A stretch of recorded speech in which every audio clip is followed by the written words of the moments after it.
Hi everyone, welcome to Brick and Block. This is the fortnightly podcast about architecture and climate change. And this week, I'm very, very happy to welcome not only a friend, but a great designer and a lecturer, Edward Crump. Welcome, Ed. Thank you very much for joining me today. Hello, always a pleasure. Very much appreciate it also because it is lecture time for you as well. So thank you for making the time for this. What I wanted to chat to you about was specifically your experience with technology and AI. But before we touch base on that, I was wondering if you could quickly give a little intro to your background, because you weren't always a lecturer. You did start off in the industry. I did indeed, yeah. Of course, so you know me as currently lecturer at Kingston University.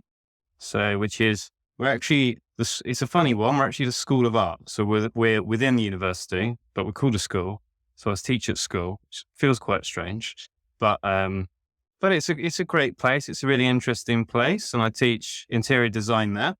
And before that, I taught at University of Brighton. So I used to teach on the master's course there, interiors and urban design, and I've taught bachelors. But yeah, sort of working backwards, I'm in this place I absolutely love now. But before that, I was with you at BG. Hey, Right. and we were having great fun, building stuff, designing stuff. But I mean, I started off on this pathway, as you get to with architecture. Started at Plymouth, did my part 1, moved to Brighton, did my part 2. I felt like I was on this kind of train. And at some point, I just realized I was like kind of stuck on this path and I couldn't kind of get off no matter what I tried. So an opportunity arose to kind of teach. So kind of guest visiting, and I took that and I found that's what I really enjoyed. And you'll see me in BG sort of buzzing around the studio trying to help people with sort of Rhino and things. That's what I really love doing. So I thought, okay, I could do this. I'd like to do more of this. And it's been brilliant experience, and jump in headfirst. You kind of get thrown in the deep end with teaching. I mean, yesterday I was on a submarine, on a site visit. I saw that recently. So it takes you places you wouldn't think, but I'm really enjoying this current journey, and I'm really pleased about the time I had in practice and industry. It's given me a real grounding that I can then pass on to the students. Yeah. But being, you have to, I think you have to be out there in the world to then look at the students in the eye. Yeah, come on, pick it up. It's hard out there. So you got to start now. No, but it's really interesting though, when you do, on the very odd occasions that I've had actually the chance to go back to university and do some reviews or a short lecture, it is quite nice to actually go back and see that enthusiasm that, once upon a time we both had, as students. And I think, but it's really interesting because, I mean, earlier today I was actually doing another lecture, and I was talking about a project that I worked on, Holbein Gardens, and it's really interesting to see the dynamics and how generationally it's changed. Do you find actually that you will compare the students that you have to, say, when you're at university yourself? Yeah, I mean, that's the danger, isn't it? I think I'm kind of fortunate within the last sort of finished my master's 2018. So it's not too long since I've finished the master's part, but my undergraduate 2010, it's a long time since then. And I the change between the masters was, they were doing all right. It's the undergraduates where it has changed a lot. It's quite a difficult one to get into, because you do kind of try and think back to how you were, but you got to be careful about not projecting kind of some romanticized idea of, oh, I was a terrible undergraduate student. Honestly, I kind of didn't go in. I didn't know who I was. And I think you have to somehow find some kind of, you have to find empathy, of course, but you have to take yourself back and realize, okay, I was doing this and that wrong. I can't then sort of impose on a student, say, come on, you need to, because I did this and I did that. And you have to ground it somehow but it has changed. It is changing, and I think in lots of good ways. So the legends that we heard when we were at university was like the crits of the 90s, where people's work got kind of tossed in the bin, and it was like awful, horrible kind of bullying culture that was going on, then that has been kind of called out in the press quite recently, hasn't it? So Yeah, it there's has. big changes.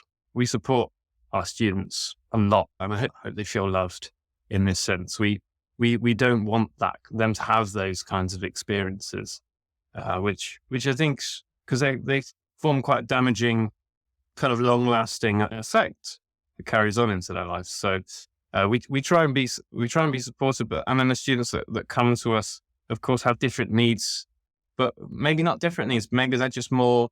There's more awareness about what needs incoming students will have, and therefore we're working really hard to become as prepared as we can to help them with those. Yeah, that's really amazing to hear, actually, because that for me is a generational shift to when we were at university to now. And I've heard this a few times from other lecturers as well, to see that, the attitude of reviews, as they, I think, are more commonly referred to as, rather than crits when we were at university, is really nice to hear. What I was also quite interested to hear potentially was, you mentioned that your work experience in industry has sort of led itself, I guess, to influence your teaching as a lecturer. Do you find that, because also when you were at Brighton, you told me once that you're quite big on the workshop side of things. Was that sort of the beginning point of the technology interest and AI, or was that sort of a combination of things that took you to it? That's a really good question. How do I get into that kind of stuff? I chose it, definitely. I chose to go in. I think once I left my part one, I realized I kind of needed to grow up somewhat. It's just mucking about too much. So I went to Poland, and I lived and worked in Poland for a bit. That changed me a lot. And I had a big gap between my bachelor's and master's. And in that time, I was kind of figuring out who I was and what it was I interested in. And that was why I started that's why I chose Brighton. I tutors there. I spoke to at the open day. They were amazing. And there were amazing workshop technicians there, which would listen to me and then help me achieve. It wasn't the other way. They weren't just, you need to do it this way, but it was more, okay, I want to learn how to do 3D printing. So Pete, legendary technician, they just sat me in front of a resin 3D printer and just talked to me about it for a good 45 minutes and said, right, you're in charge, here are the keys. And and having someone to sort of give you that lifts you up. Guess that's kind of forming my teaching practice as the person I want to be for my students. But it made me kind of have that level of, encouraged me to have these interests. So yeah, that's how I got into it. Yeah, no, getting the right people around me. It was essential. That's really important, I think. Yeah, because if you don't get that sort of guidance, then I don't think you sort of take those steps in the right way, perhaps, albeit it's awkward to fail sometimes. But I mean, because when we were at Bargazettas together, you were sort of quite prolific on the 3D printing. And I do remember you showing me quite a lot of like Grasshopper and the parametric stuff there. But does that have a link to AI? I mean, sometimes I always think that, the parametric side of things has established itself in industry, whether it's cladding design or whether it's, even massig models where, you give it a couple of parameters and it can, spit out various options. But with AI, it sort of feels like it's more accessible, perhaps generationally for a different thing. Would that be a right way of looking at it, or is that not true? It's a really interesting observation. That it's somewhat democratic, somewhat allows that connection. I think you're right. Parametricism requires a lot of technical skill in order to be able to engage with it. I mean, it's kind of formed itself as a style, as a movement. So I'm not sure how much how I feel about it, to be honest. The link between the two is kind of interesting in a sense that there are workflows being developed in practice where it's a lot of kind of Rhino Grasshopper, and then it's fed into AI in terms of some kind of taking something quite intangible, it's a series of blocks that kind of float around, and then pulling that into a sort of CGI render with people around it, so it gains a sense of materiality and spatial. Sure, that's fine, but I wouldn't necessarily pair them in a sense. Something like Rhino and Grasshopper, 3D modeling software, very useful, very super quick at making something up. Artificial intelligence is still something kind of very kind of gray and that we don't quite understand, I think, fully. I was going to ask you about, because you did that article in Midjourney, about Midjourney, sorry. And I found that quite interesting because you were saying that, whilst it's not necessarily going to replace us as designers, but it's definitely going to be a tool that we can use to get quick options, or whether, we talked about the fact that it's about accessibility in terms of, people just typing in, hey, can I have this, this, and this? And it spits out a couple of options. Where does that sit right now is probably the first question. And then the second question is, leading on from that, is where does it actually sit in terms of finding solutions to design? Because it's all good and well getting an image that is Pinterest worthy. And then it's a question of, does this actually give me a design solution? Yeah, absolutely. I think that's where perhaps the link to parametricism is being drawn. Is this just for show? Is this just pretty? Does it actually work? I mean, I before to prepare for this, before I had to read my article again, I must say, so there's like two really cringeworthy things you can do in life. Number one is watch a video of yourself, never do it. And number two is read stuff you've written. That is absolutely dreadful. But what are you talking about? It's great. It's great. Why did I say that? What am I talking about? But no, looking back, this was kind of early days of Midjourney. There was another software that was emerging around a similar time called Stable Diffusion. So software, it kind of feels like software. So that's what I'm describing it.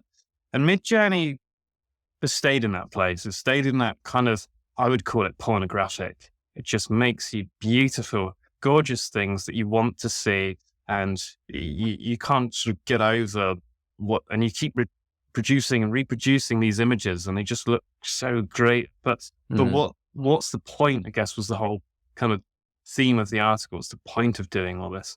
Yeah. But it's moved on a lot, which is good. So Midjourney, I think, is still stuck. I'm not sure the people running it, I'm not sure where their intentions lie, because architecture plays a big part of it. But to bear in mind, maybe they're more interested in animators or other professions and how they use it, maybe a little bit more. But I found that with the advances in the way that AI is deployed, we can use it for ideation. We can come up with kind of concept images quite easily that form a kind of Pinterest board, but it's layered now. So we've got a technology called Veras AI that you can plug into SketchUp, Rhino, and I think other softwares, Revit, other softwares coming soon. And you hit a button and it just renders out your kind of blank model. So you sort of RIBA stage 3 is starting to be affected. Also in terms of plan CAD drawing, Finch 3D is another AI software. You draw a rectangle, you say how many bedrooms you want, bang, you've got it. And you adjust that rectangle and it adjusts the size of the bedrooms. And I'm sure that Autodesk will start to deploy that as well in Revit, and it will come a system where instead of selecting each finish of the wall build up, you will just say, give me a cavity brick wall and I don't know, about £2,000 a square meter, and it would just kind of come up Yeah. with something for you. So the way it's now kind of feeding its tentacles into various parts of the design process, Mhm. which is great. So we're running an AI meetup at Kingston. We are Right. getting together cross-disciplinary every Tuesday evening, and we are sharing the ways in which we use it. And one of the ways I've been using it is getting good old pen and paper out, drawing some designs up, scanning it in, and then running it through the AI in order to try and make it have more point, I guess. Right. Yeah, yeah, So yeah. you are an amazing sketcher. You do amazing drawings. I And once. and I sort of learned from you as well. So it was coloring those up in Photoshop and creating this kind of image. Whereas now you can scan that in and like render come up out of it just from your sketch. And I love that it's promoting those kind of craft-based skills as well. So I ran another workshop. I got a sketch model out, made it out of some paper and toilet rolls, and I photographed it and I ran it through the AI and I showed the students my terrible model and then this kind of like cave/museum space. So that I think it's growing, it's coming along, becoming less about Pinterest, but it's an exciting space to really be looking at. There's lots of opportunity there. Yeah, because I guess for me, it sort of felt like it's not just about the image that you can create, but it also feels like the points that you mentioned about, make the windows a bit deeper. Have you thought about, I don't know, the brise-soleil in front of this or whatever it might be? I think that's going to be the next step for it to actually affect what we're trying to do with climate change. Like if we want design options, if we want AI to help us create design options that's going to help tackle climate change, then it's probably got a little bit more of a way to go in terms of saying, hey, I want, a 100 square meter office floor plate. I want this many windows. I want the ratio to be this because that, the window to wall ratio, this would be optimum. There's probably an element that you probably can do in sort of with the help of Grasshopper, perhaps. But for you to just sort of go, I want this percentage and I want the walls to be this thick and they're performing at this sort of insulation. I guess that's sort of the next level, I guess, that perhaps maybe we're not there yet, I guess. It will come. I can tell you that from looking at the other softwares that are around, that will plug in. That's a kind of no-brainer. The way that will arrive. We've talked about this before. There are shiny solutions not solutions, there's shiny propositions. So you can 3D print out of algae.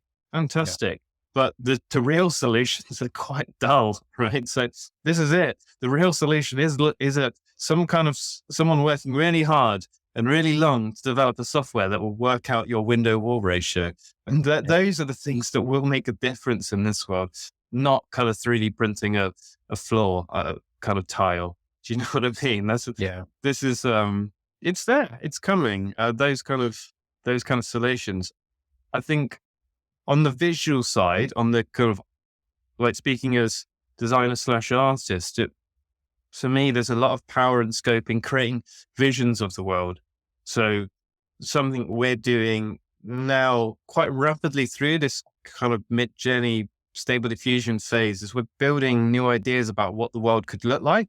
And I think that's really important from the artistic side of things. So, for example, the circular economy is now becoming huge and it's supported by governments, policymakers, and that's providing our third year students who are working on a project to provide a vision of what that could look like.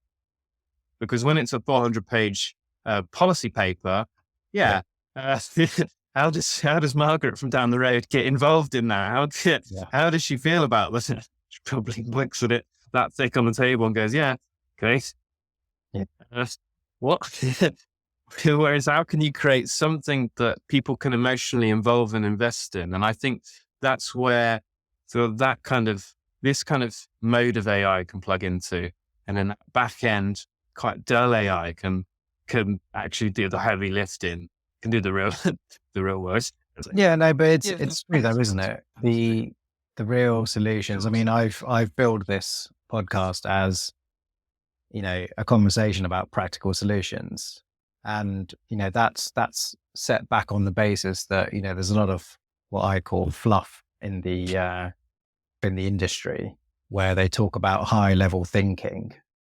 But what I'm really interested in finding out from various people is, what actually can you do? What can you implement to actually get us to that point? And if we do these small changes together collectively, whether it's, reinterpreting a 400-page policy document so that we all understand, what that actually means, what does our world potentially look like, to coming up with small solutions, I think every little bit is going to help.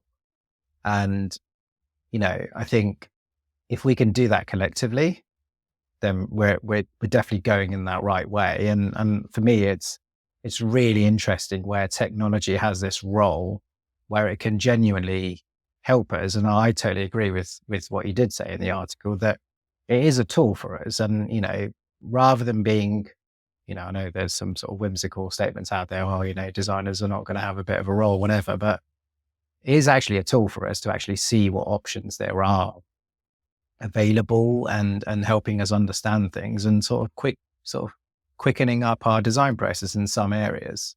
But also perhaps letting it give us options and thoughts that perhaps we may not think about on the immediate stage. Yeah, you're sort of touching upon a big elephant in the room there, right? That sort of why are we doing all this? Why do we design all this stuff?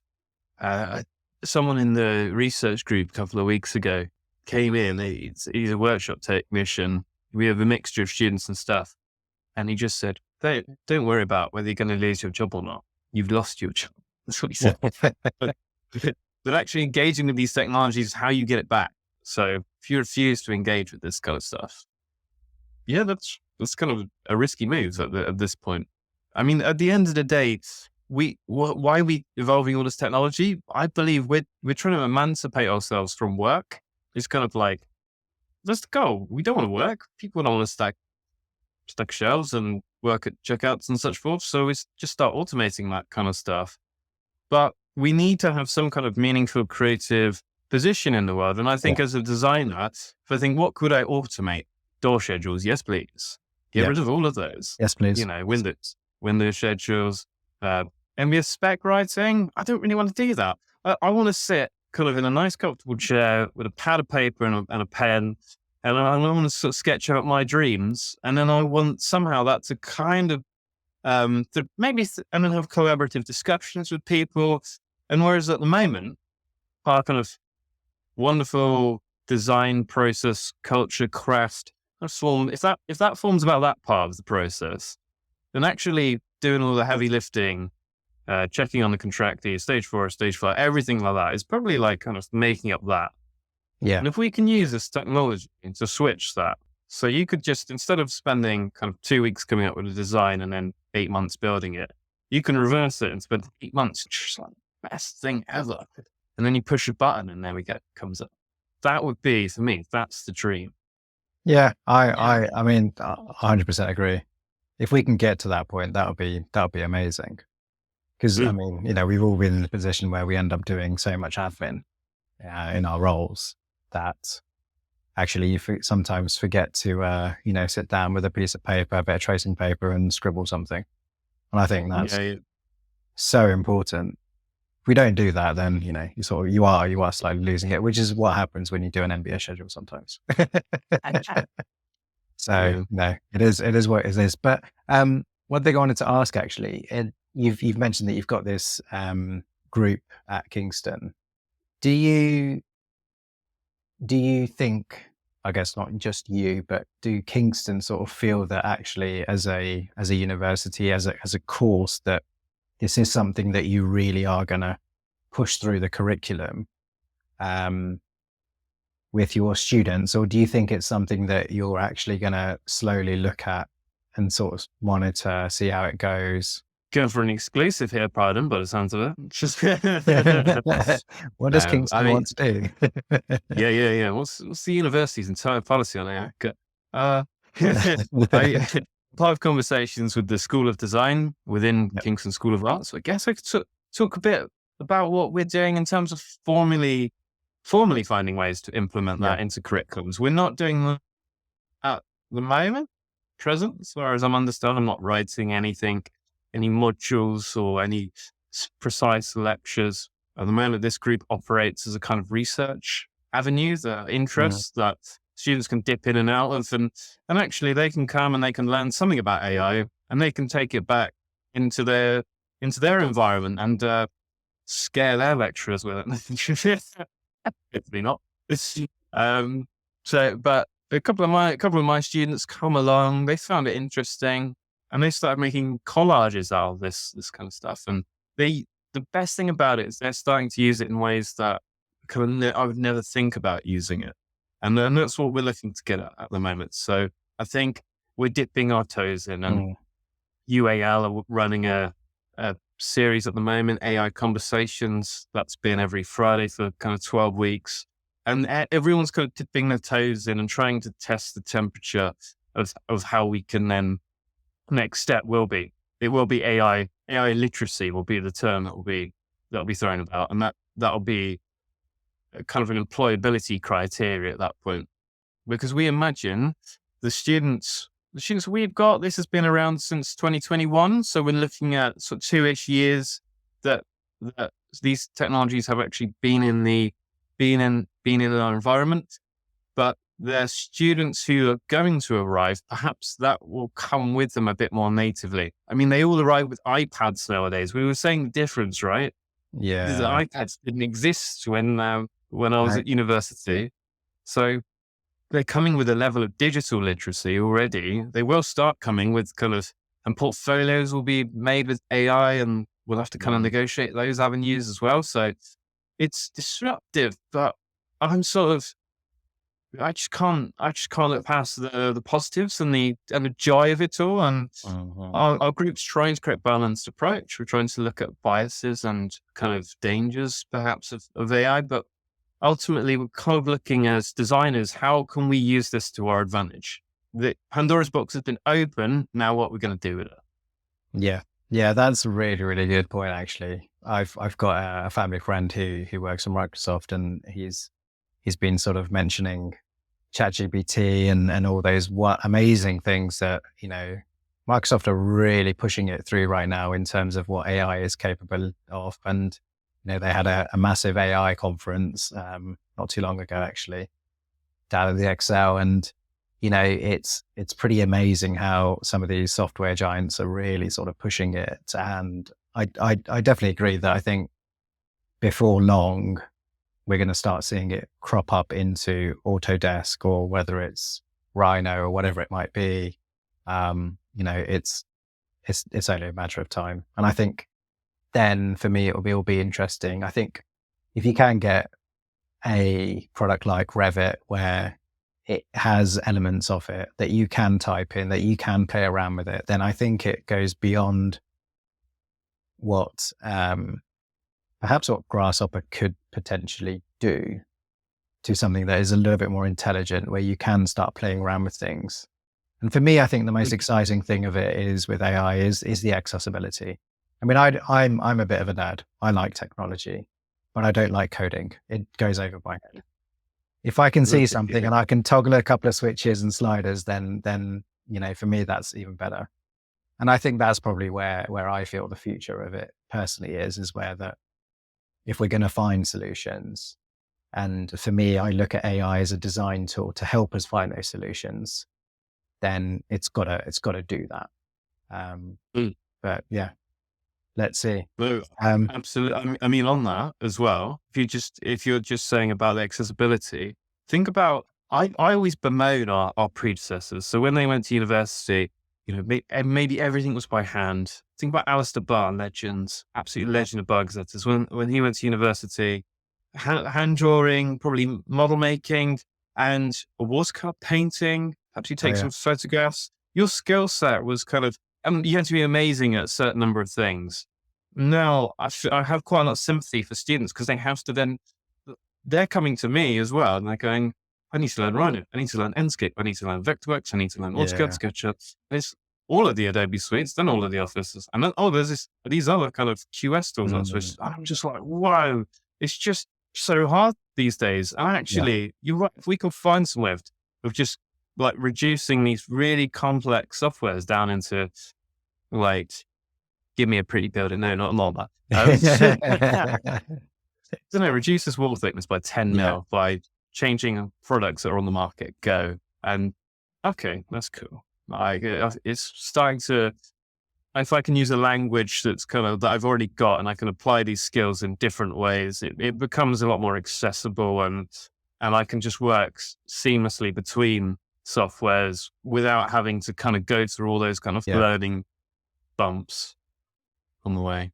Well, it is. I mean, I was speaking to a supplier recently, and he was showing me a additional service that they offered in terms of actually doing some glare control calculations and overheating calculations. And the software that they showed was, complicated. Obviously Yeah. he had been trained on it, and I was very interested in what it could, give us in terms of data. So, we could work on a building together. That's great. No problem. But if we in the practice want to do that, then it's got to be a little bit more accessible. Otherwise, I do sort of worry that you end up having to learn, as you said, like 50 different softwares, and you're sort of stretched quite thin, aren't you? Yeah, and I'm starting to find, or I'm starting to feel we're at this kind of point. You think about work from the Butler, and I've got a ex student of mine. I taught at Brighton. He's now at the Butler. Absolute stunning work. Big up, Eddie. You know Eddie, hey. Yeah. And he's doing absolutely incredible work, and the skill levels and specialism he's developed in that is fantastic. And I think about he's using a lot of AI as well, so future Okay. guest. And then I going back to my students. Maybe they've all entered university at the same level. Those that are developing skills super quickly, but maybe kind of because they're able to pick up these skills so quick, they're pushing up and they're finding success quite easily and accessible. Those that may be still very creative, very talented, have a really good design eye, but are struggling on the skills side of things, maybe their rise is kind of, I think I was a bit like that as well. I was a bit slower, and then it kind of started to click and I started to really catch up kind of thing. So I think if AI can help democratize that kind of process, that can only be a positive for design. Yeah, definitely. I don't disagree with that. I think that if you can do that, then I think you're also going to level the playing field a little bit more, which is then a bit more interesting in terms of seeing what people can actually achieve. And talking about what people can achieve, I have a final question for you. Yep. So, if money was no object and you could do whatever you want with it, what's the one thing that you think that you could implement that you think to tackle climate change? Okay, so actually zinger this one. And I was looking at it from different angles. I do, because I like to look at the big picture. I do found it quite hard to kind of link it to design and architecture. I guess I'm a big fan of scarcity, so I believe we're the problem. I think. But when I say that, I mean in terms of quantity. There's kind of too many of us going about, and so I looked at the United Nations Sustainable Development Goals, because we do a lot of training with that in the university, and we try and meet those as well. So current population is estimated 7.7 billion. That was 2019, and expected to rise to 9.7 billion. So if money was no option, I think there's different avenues you could take. That's the one I would go for. I would think, how can I kind of reduce that number? And it doesn't lead to architectural solutions. It leads to more kind of policy and governmental solutions. So it does lead, I suppose, as an educator, it does lead to a lot of propositions, such as educating on family planning and improving access to sexual health measures in that way. So that's the kind of solution that I would put It's not architectural. So. I was not expecting that answer. Climate change is, yes, we've got a situation with our planet. We've got to tackle it in many different areas. Whether it is through our buildings, or even if it is through policies and through infrastructure or whatever it might be, or even going right to the source of it. Where's our energy coming from? And a lot of our utility companies are, some better than others, are making the right efforts and trying to find green sources. Some not so much. I think they're sort of greenwashing a few things. Let's not name any names. But I think it's really interesting. I'm very glad that you actually gave me a non-architectural answer. Maybe that will set the benchmark for the future episodes. Who knows? But it is interesting, actually, isn't it? Because there are widely populated countries out there in the planet, and is that something that you should do or not? Who knows? Well, more people means we need more I suppose, let's turn it back. More people, more buildings. Less people, less buildings, less work for architects. It's very difficult one to actually, balance. It's an interesting point though, because there's often been, and I think you and I have discussed this once a long time ago, but there's always the conversation about the cities, versus towns and villages. There is a big congregation of people coming to the cities. There's a big migration of that happening. It's happening across the world.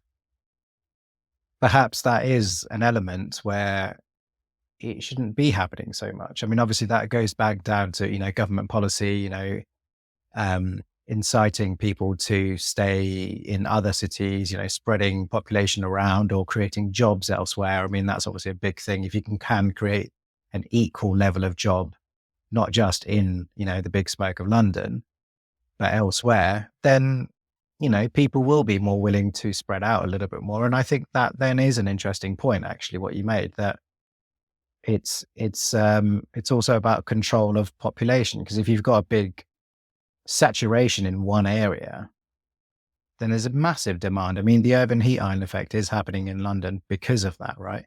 So then you're spending more resource, more energy to try and cool things down. If you'd spread it out a bit more, then perhaps that's a different way of looking at things. Yeah. Is that your proposed solution to the question? Oh, I don't know. Let's see. What would you do with your money? I'd spread them all out. I don't know, actually. The question hasn't been turned back to me yet, so I'll have to think about it. No, it's definitely something for me to think about as well. But I'm quite happy with that answer. There you go. That's pretty good. Yeah. Adaptive reuse is going to be huge. We know that. It's already huge. It's going to be even bigger. And we take what we've got, make the best out of it, and that again links to that kind of scale of inhabitation, I guess we're talking about. So, as in what we do on our course, a big part of it, big theme is adaptive reuse. We're really happy to be part of that movement. Really happy that we get to have these conversations about circular economy and how we can try and link those in. Thank you very much, Ed. I really appreciate you taking the time to speak to me today. And for those who are listening, thank you very much for tuning in to the first episode of Brick and Block. There will be more to come. Got some really interesting guests, got some more academics, got some consultants, even got builders. I'm really interested to hear what they would say as well from their perspective. So definitely keep tuning in. Like, share, subscribe. Be ready for the next one. Thank you very much for tuning in. Thank you, Ed, again. And I'll see you guys in the next one.